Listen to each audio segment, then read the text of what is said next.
by Sunday you'll be able to find them. They'll pop up.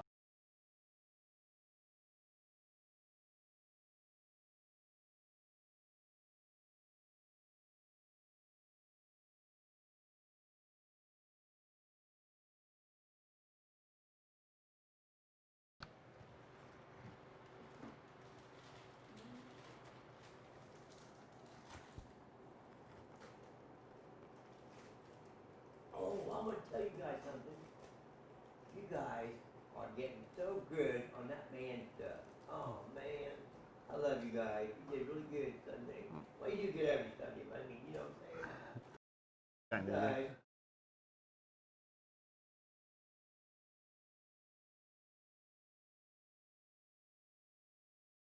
I'm sitting back there. Well, you know, I'm glad you put me in the back. I'm like, I was sitting there. Corey singing. Yeah. All right. I'm just gonna turn this off. It's gonna drive me crazy. Tried to make something sound better, but that is kind of you, Ray. That's the wrong one. There it is. All right. Here we go. Mark chapter 5. Starting with verse 21. Good news before we start. Typically during the Christmas season, things get a little fishy as far as whether we can do stuff, but I have somebody who's going to come and lead Bible study during that season. Probably do a study in Deuteronomy at that time. Don't know how long it'll last, but he'll be here on Wednesday nights to help out. Which means slowly but surely our Christmas plans are coming together. Otherwise, I was just going to record stuff ahead of time, but this is a little bit better. And be something new and fresh and not me. So hopefully I'll be able to join for some of those. But especially after December or after Thanksgiving, it just gets a little tough and it's kind of awful that the one thing that goes away during Christmas is like Bible study. So Johnny Akers. He thinks so. He's got one prepared. He's working through it. So it'll be fun. Just one of the many ways that they can help us. So talking about Mark chapter 5 and kind of undoing what happened at the end of chapter 4. So the end of chapter 4, Mark leaves. Mark doesn't leave. Well, I guess Mark does leave. Jesus goes across the Sea of Galilee and goes into what they call the area of the Gerasenes, which is part of the Decapolis, which is these 10 city-states made up in Greece. Pop quiz. Sorry, that didn't come out right. 10 city-states that are very Greek, Greco-Roman cities, Hellenistic cities, just outside of Israel on the top northeastern corner of what the country of Israel's land would have been. Kind of. And they're very, very bad places for Jews to go. Like, you just don't go there as a good Jew. But, pop quiz, what is the last remaining city-state in the world?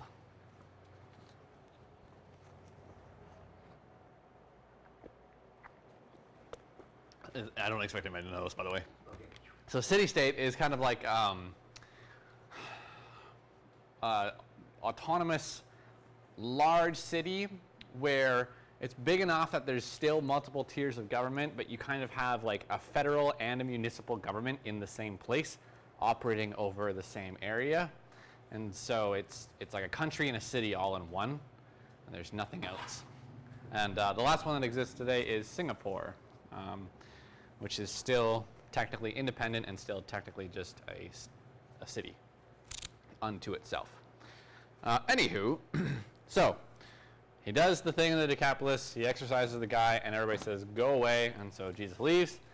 So Mark chapter 4, go to the Decapolis. Mark chapter 5, come back from the Decapolis. And starting in verse 21, immediately after he returns, people are waiting for him back on this side of Galilee, of the Sea of Galilee. So when Jesus had crossed over by boat to the other side of the lake, it's kind of an important reference, by the way, when Jesus crossed over by boat, because sometimes he seems to just sort of teleport to the other side, which comes up in the other Gospels, but there's a time where he he prays, and then he is immediately with the disciples on the other side of the lake. And so it's kind of this cool. We'll talk about that another day. But when he crosses the lake by boat, a large crowd gathered around him while he was by the lake. Then one of the synagogue leaders named Jairus came, and he saw Jesus and fell at his feet. Okay. So he's a synagogue leader, what I think we kind of talked about this at the beginning of Mark 1. What is a synagogue? And then where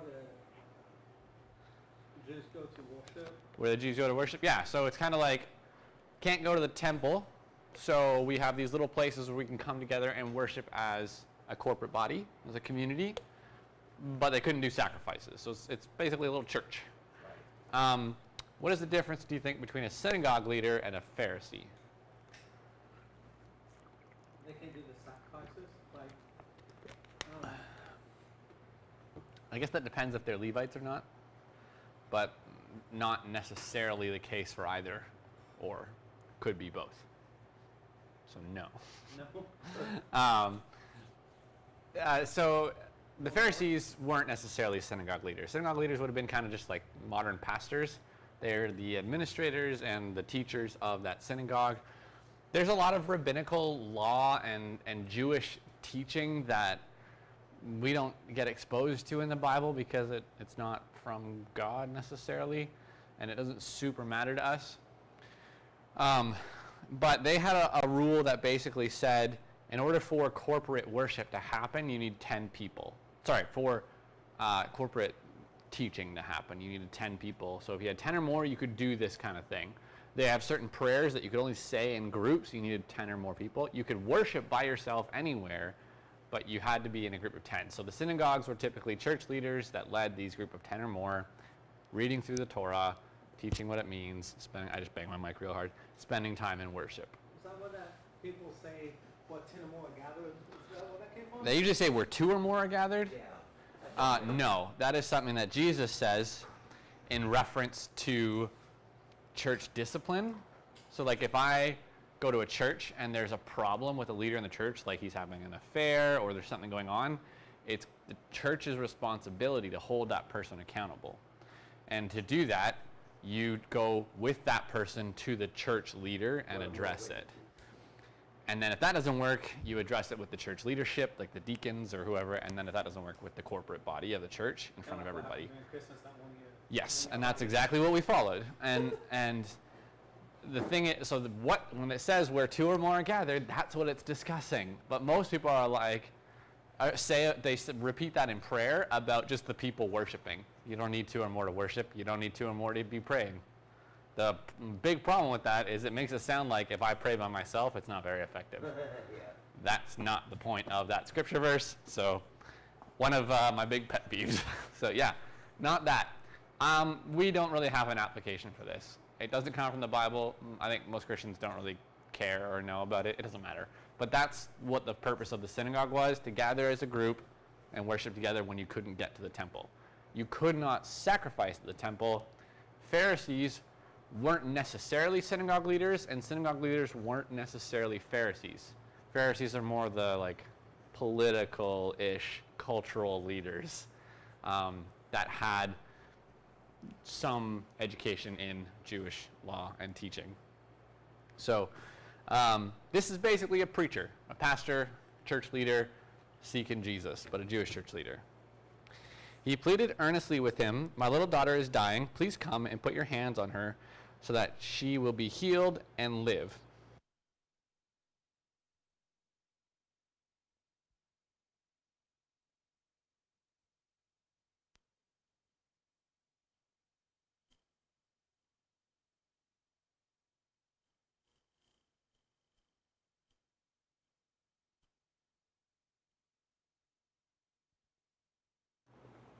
So what do we understand about what the church leader believes from that request? What he believes is that Jesus is able to come and heal his little daughter. Okay, yeah. What else?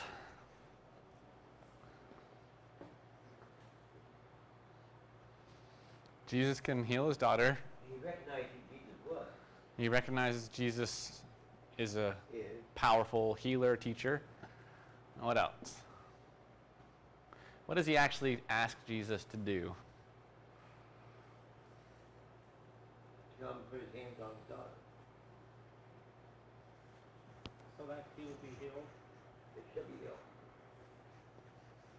Come over his house. Yeah. Come on over. So he recognizes Jesus can heal, but he also believes Jesus needs to be there to do it. Right? So he's got Jesus in this little box. That's kind of this hybrid between superstition and probably just assumption. If anybody else who tries to heal her is in the room, so this guy probably has to be too. Doctors can't work from afar, despite the fact that you can live stream a doctor's appointment. Real weird. And from my experience, typically what they say is, yeah, well, the best bet is to go to a hospital. Why am I calling you then? Exactly. Anywho, so he's got God in a box. Don't put God in a box. He works in all sorts of different ways. To this day, doctors are healing only because they've been given some expertise, and that could be a spiritual gifting or a gifting from God to understand the human form more than others. I don't know. Don't put God in a box. He works, and he continues to work in interesting ways. All right, where were we here? So, Jesus goes with him, right? A large crowd followed Jesus and pressed around him, and a woman who was there had been subject to bleeding for 12 years. She had suffered a great deal under the care of many doctors and had spent all she had.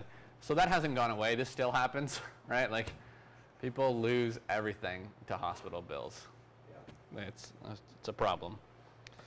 Yet instead of getting better, she grew worse.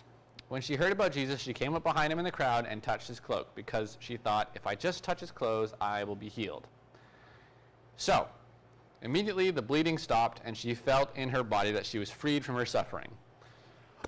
So, we know that the Pharisee the church leader believes that Jesus can heal, but thinks he's got to be there to do it. What do we know about this woman at this point?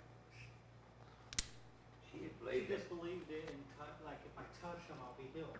Yeah. So she believed, like, all I have to do is touch him and I'll be healed. Not even him, right? His clothes at this point. His clothes, yeah. What else do we know about this woman? Not even about her belief system, but just what else do we know? She's been in pain for 12 years. So she's been sick for 12 years. What do you think this has done to her life? Probably turned it upside down. Why? She has no money. Okay, so she's broke. She's broke.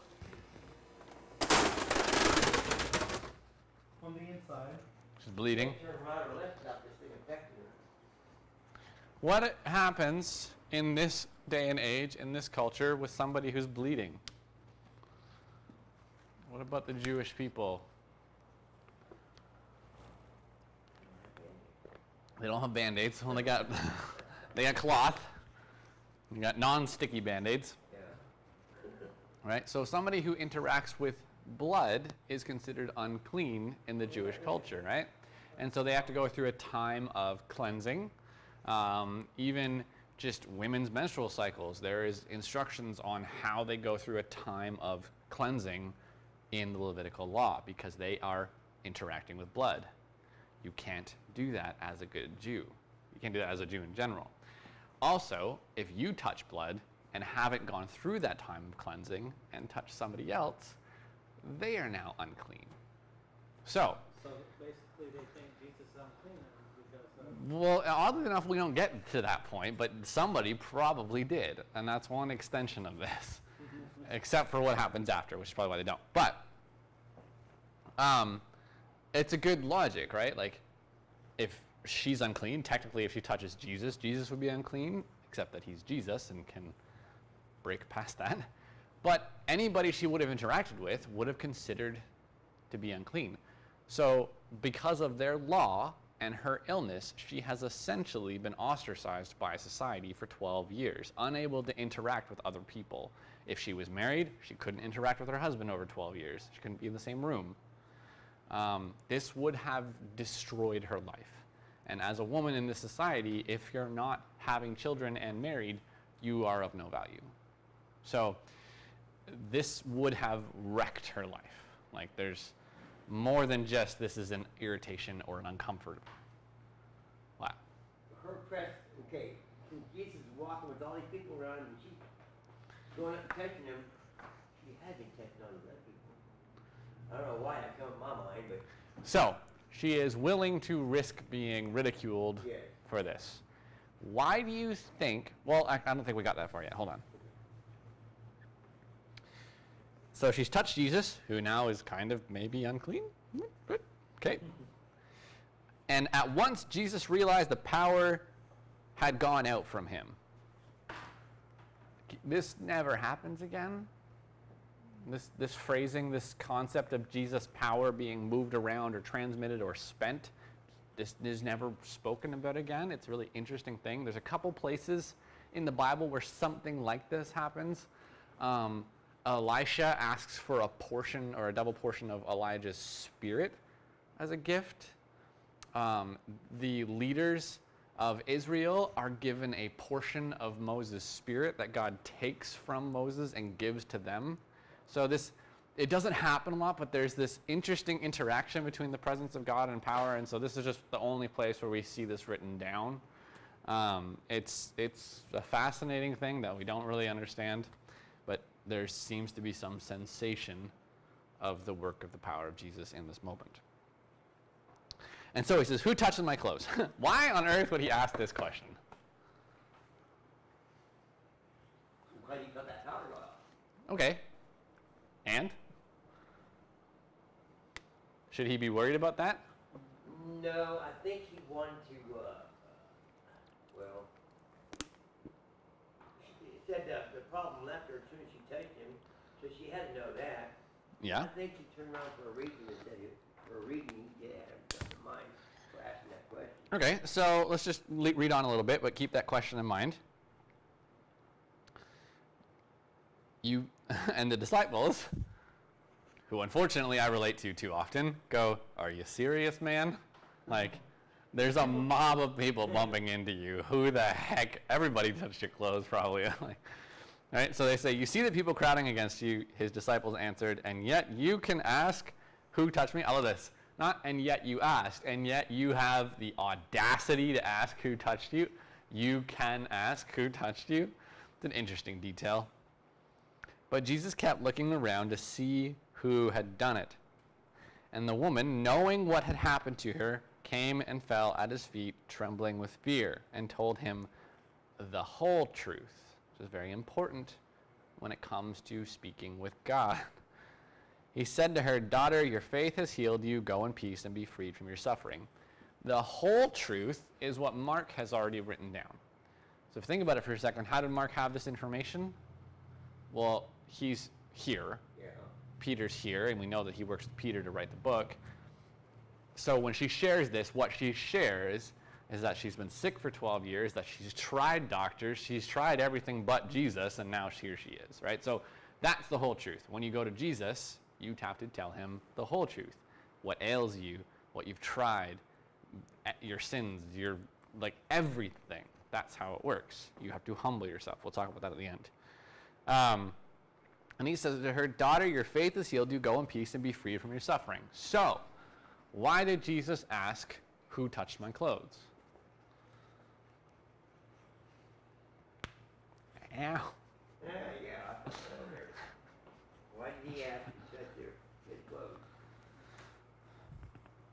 Because he wanted to know why. He wanted her to come forward. Yeah. Okay, so he wanted her to come forward. Why? So he knows why, to figure out why she touched him. Well, he already knew probably. So he I would say you probably already teach who a lesson. The disciples. Well, he said your faith has healed you. Apparently, the whole crowd around him. Okay. And this story comes out in front of the whole crowd. And he says, hey, Yeah.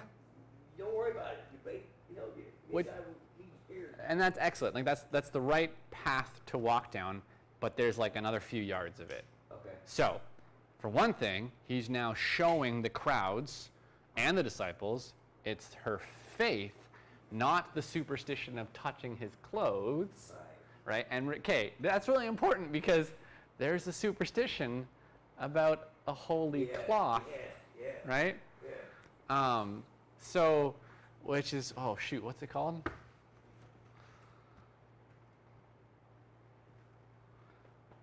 Oh, I don't remember. The Shroud of Torrent. Oh, I'm talking about cloth. So there's a holy garment that somebody says has some power or something. Shroud of something. Because they had the imprint of Jesus' face on it? Yeah. Right, which is nonsensical for a lot of reasons. The Shroud of Turin, I think it's called, has this veiled image of Jesus' face on it, and therefore it can heal people. There's actually another superstition that comes out of this story specifically, but it's not about the cloth. It's not about the cloth. It's not about the robe. Also, it says she reaches out and touched the corner of the robe. Good Jewish men wore robes with a tassel that's on the corners, so I guess she's touching that, like the most extension of his clothes. Okay, so why does he ask about this? To teach people that it's the faith, not the actual touching, right? There's also to vindicate the woman. If she were to just walk up and touch Jesus and be healed, there is a potential that over time she would feel guilty about maybe like stealing a blessing or something, like just she didn't do it the right way. And that may make it hard for her to seek Jesus. And so right now he's sort of releasing her from that. So that's a potentiality. It's not written. That's just interpretation. There's that potentiality. But there's also this woman's illness, we're led to believe, is one that you couldn't necessarily see. And if she just woke up one morning and went, "Oh, hey, I'm healed," they may not believe her. And she'll either have to prove it, which probably isn't a great experience. But now what he's doing is in front of all of the people there, he's telling them that she's been healed. So she now has the freedom to get her life back, right? But where are they going right now? To the synagogue leader's house? Yeah, to do what? To heal his daughter. Yeah.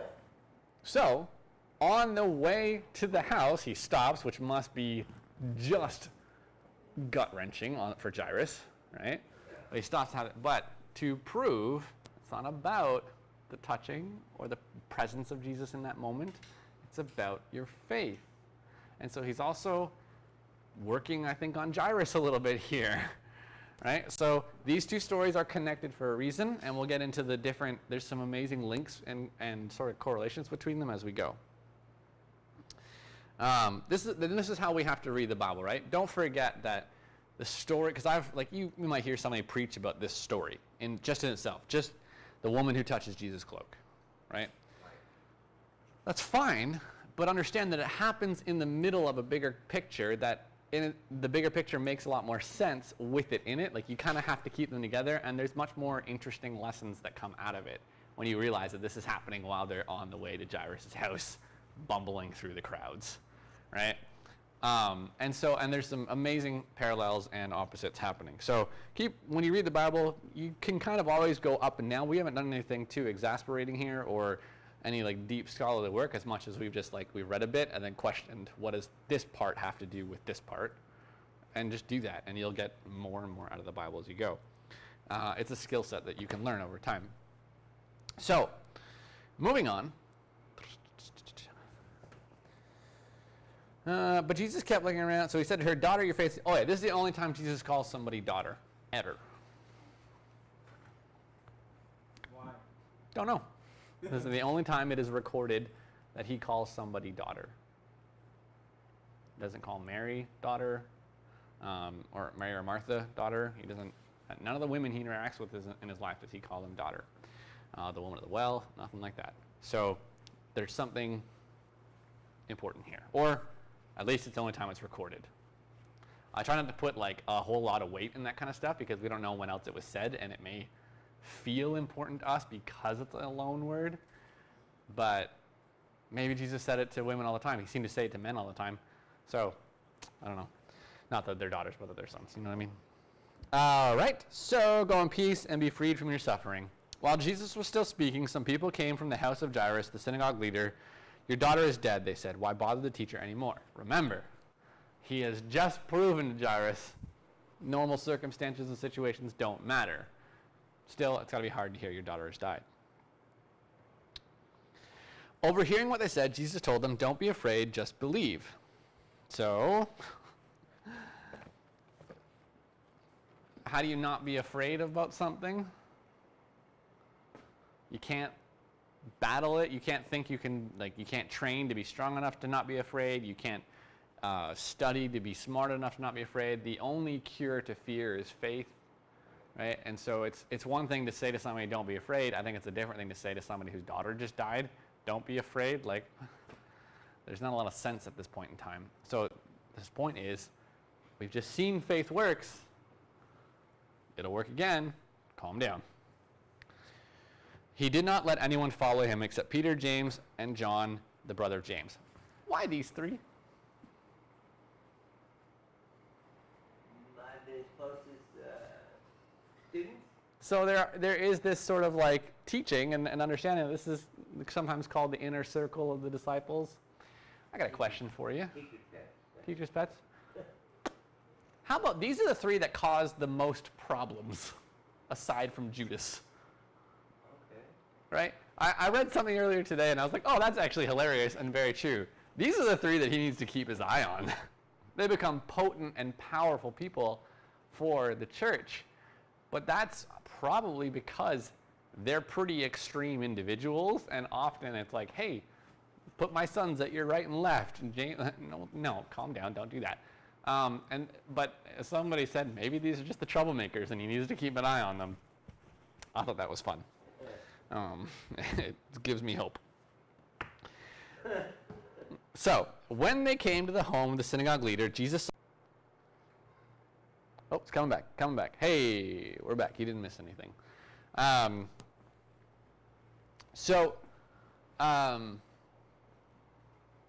The tense of that word in Greek is really strange, right? So past, present, future tense. It's kind of odd. And it's because it's supposed to convey that they didn't just go oh, silly man.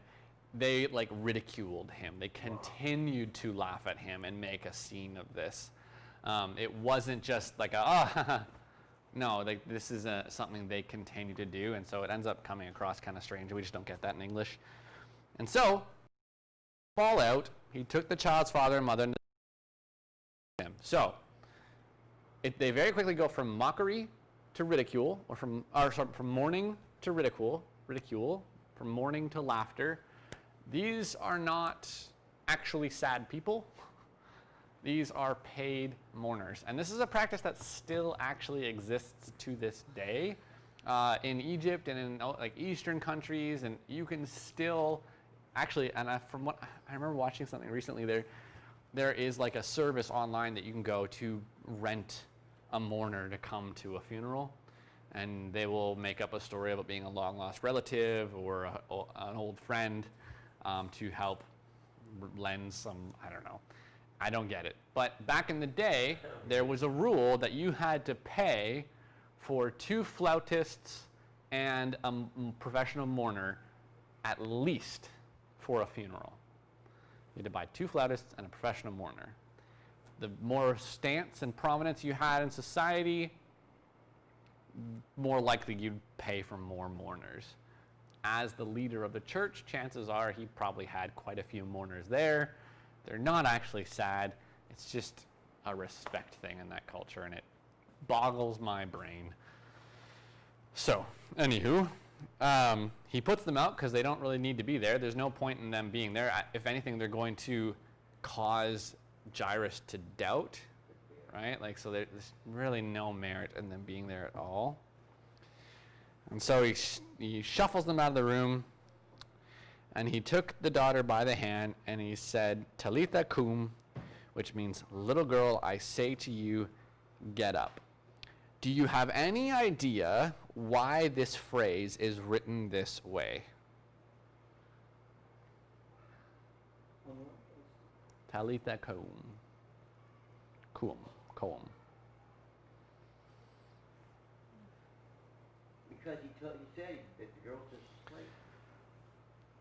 So he said, yeah. Right, but all of what he's saying is in that language. Why are these 2 words preserved in the English translation? Right? Wouldn't you expect it all to be in Aramaic or Greek at that point if that was what was important for some reason?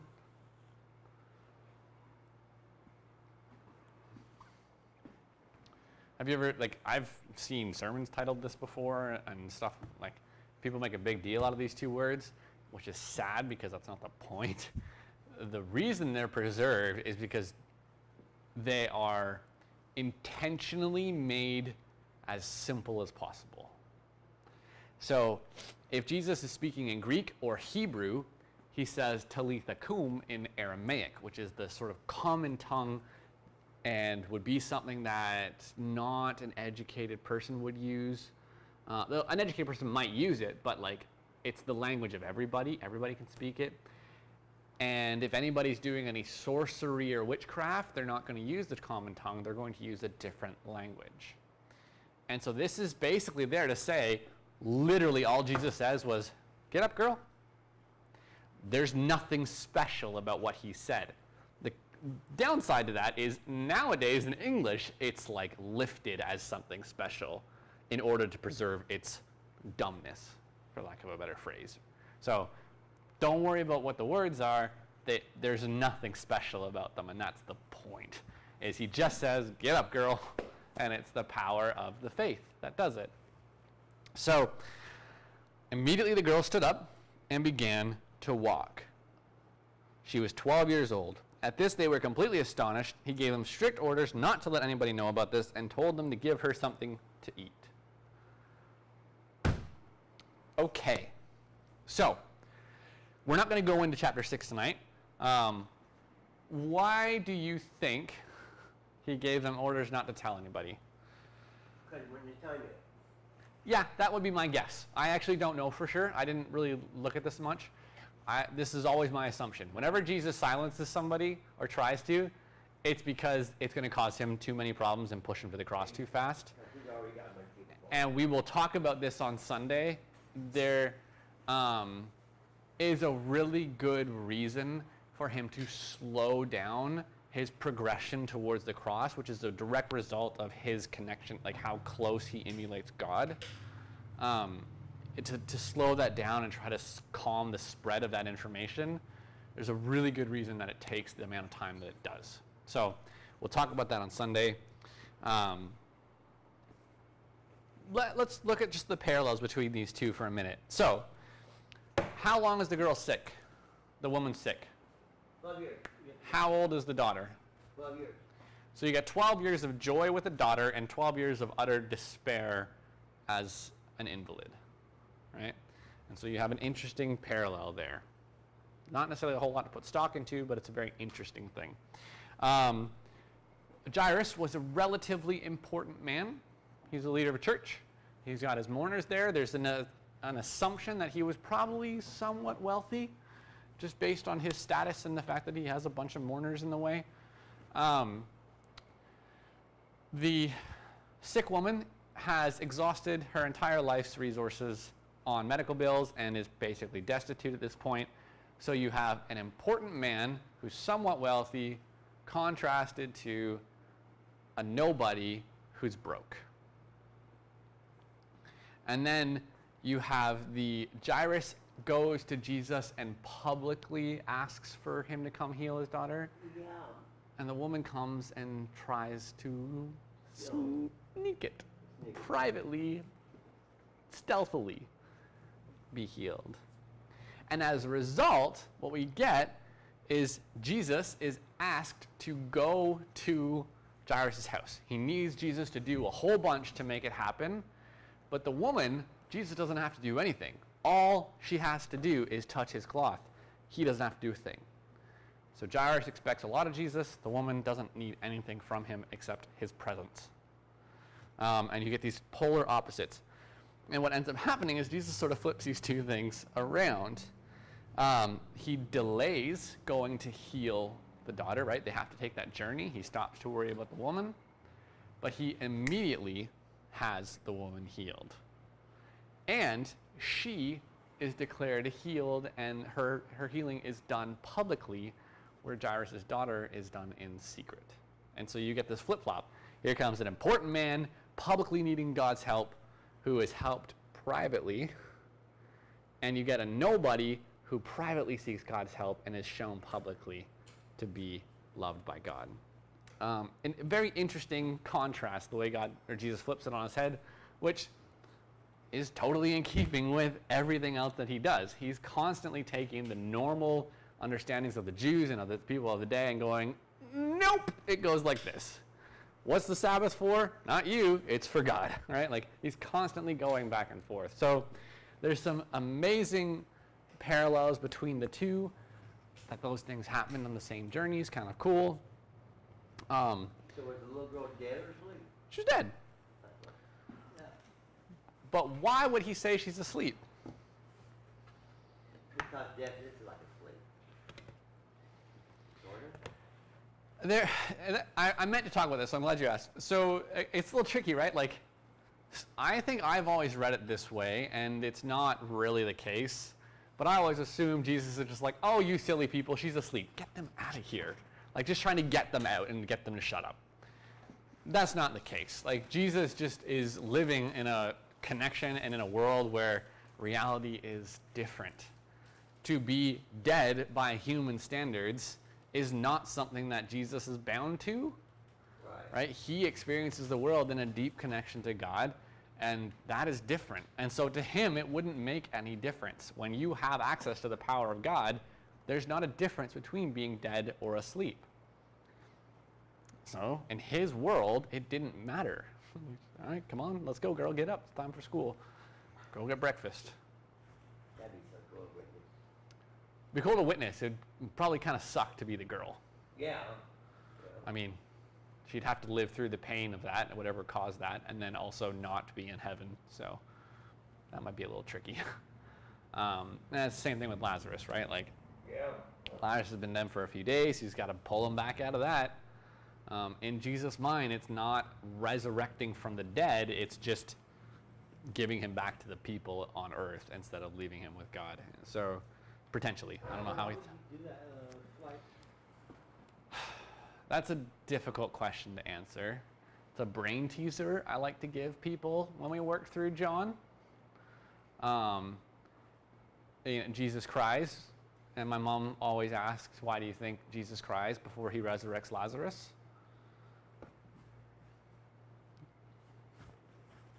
Everybody's like, well, it was his friend.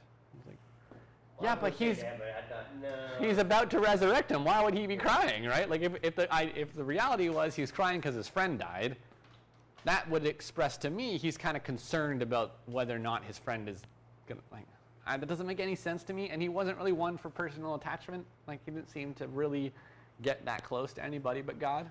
He did love Lazarus, he said. He loved everybody, Yeah. right? I mean, he loved this woman. He called her daughter. But my mom's theory, and she's not alone in this, I think a lot of people have probably written this down, is that he cries because he knows he's pulling Lazarus back from heaven. Or he knows he's making Lazarus' time on earth before going to heaven longer. Yeah. I like it. That works for me. I'm good with that, and it doesn't change my faith. But why would he bother doing that? I think it has a lot to do with the faith of Mary and Martha. That's what they wanted, and they were proven to be faithful women. Yeah. And so if they believe God can do it, then I guess he's going to do it. and the same thing with And probably it would impact the world greatly. So, like, there's not a negative side to this. Lazarus now has the opportunity to witness to the world. His sisters have an opportunity. Jairus and his wife have an opportunity to witness to the world. There's not like a bad side to this. I feel like once you've had that experience, the chances of you just running away from Jesus forever is pretty slim. I don't think there was a negative effect, and people faithfully asked him to, so he did. It's all about the faith. Exactly. So, anywho, that's all. We'll walk through chapter 6 a little bit next week. It gets a little tricky with John the Baptist. Not tricky, just a little heavy with John the Baptist. We might not get through it all. But yeah, we'll go from that. And we're getting through Mark. What are we, almost halfway? Yeah, it's 13, 14 chapters. All right. 16 chapters in Mark. So, almost halfway. John the Baptist beheaded and not just Yeah, gets a little heavy. But we actually may just take some time to talk about Herod in chapter 6, sort of his impact on the Christian movement and on Jesus and on John the Baptist, because he was more than a little nuts. We've talked about it before. We'll do some review. So, Okay. all right. Let's pray and we'll call it a night. Heavenly Father, thank you for this day. I would ask that if there are any prayer requests or needs or desires in our hearts, that we earnestly bring them in their truth and their entirety to you, and that you see that your will is done through them. And I ask a special blessing as we go from this place. Keep us safe, keep us healthy, and bring us back together to celebrate and worship once again on Sunday. Amen. Amen. Adios, people.